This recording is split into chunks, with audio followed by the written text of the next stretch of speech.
Good morning, my brothers and sisters. Welcome to episode number 37 in Be With Me. I'm going to title today, Reliance Before Revelation. I'm only titling that because it has 3 words and I can fit it in the title. But the big point today is, what is faith? We're in the Hall of Fame of Faith chapter. That's Hebrews chapter 11. And today I'm going to try to do my best to give you my understanding what this means. The passage says, now faith is the assurance of things hoped for, the conviction of things not seen. That's Hebrews chapter 11, verse number 1. And then the rest of the chapter gives particular examples. Noah, Abraham, Enoch, all these different biblical heroes, so to speak, men and women from the past, some of which it worked out well for them and some not so good. So here's my best understanding of faith. So the soundbite is, the 3-word answer is, faith is knowing before seeing. It's this assurance before we get the revelation. It's the reliance on God before. It's the before part that really struck me today. So it's the assurance before the appearing.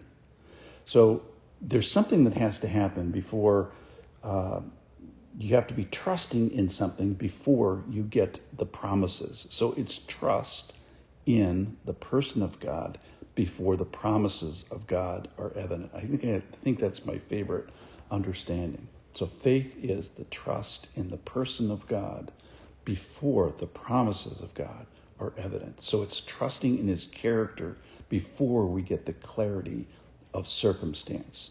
So it's trusting in the person before the promises. All right, so faith is a gift of God. There's no question about that. Ephesians 8 and 9 says that. For by grace you have been saved through faith. And this is not your own doing. It is the gift of God. So I'm sure that it is a gift that needs to be received and exercised and then practiced. And this is to take nothing away from the heroes that we're going to read about in chapter 11 in this Hall of Fame of Faith. So we are sure that God had a hand to help them before the exercise of their gift. So there's kind of like a God part, and then there's the person part. So it is the manifestation of the Spirit for the common good. That's another thing that the Bible says about faith. So here we see some who are here today for our own good.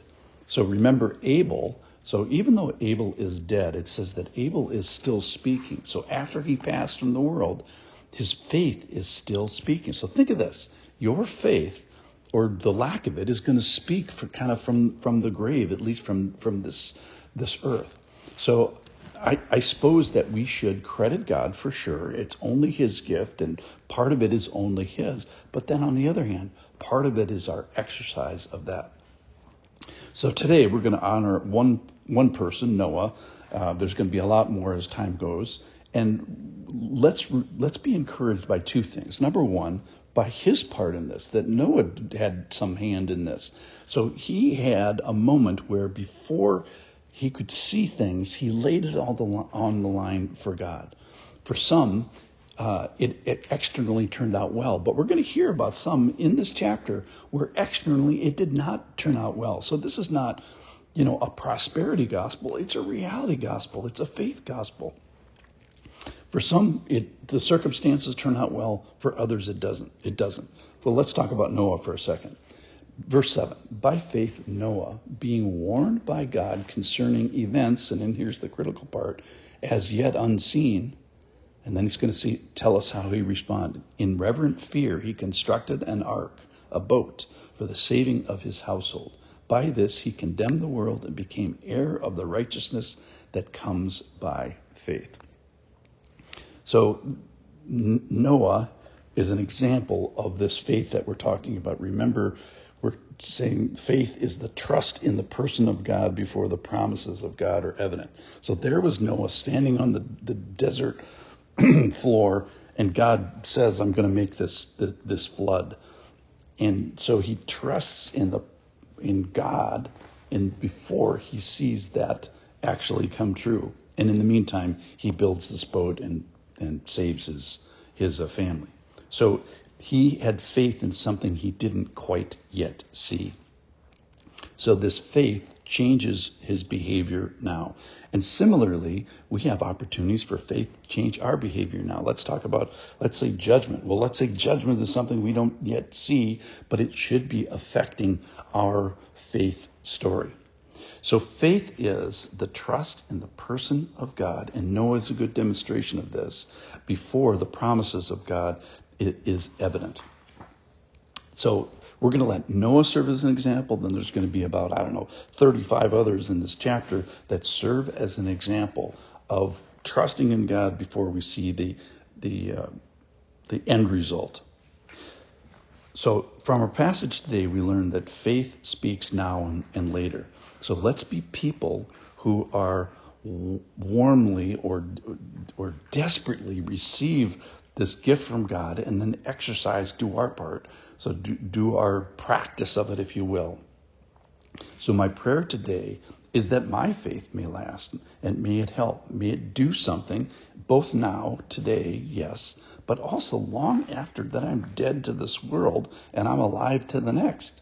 So may it help now, and may it help my family and other people that know of it. So faith is something that helps before heaven, and then it helps after you leave. So what do people say about people that pass away? Well, they were rich or beautiful or powerful or influential. Well, here in this chapter, we find the Hall of Fame of faith, and we find we talk about one of the characteristics that should be talked about after we die is that this person was faithful.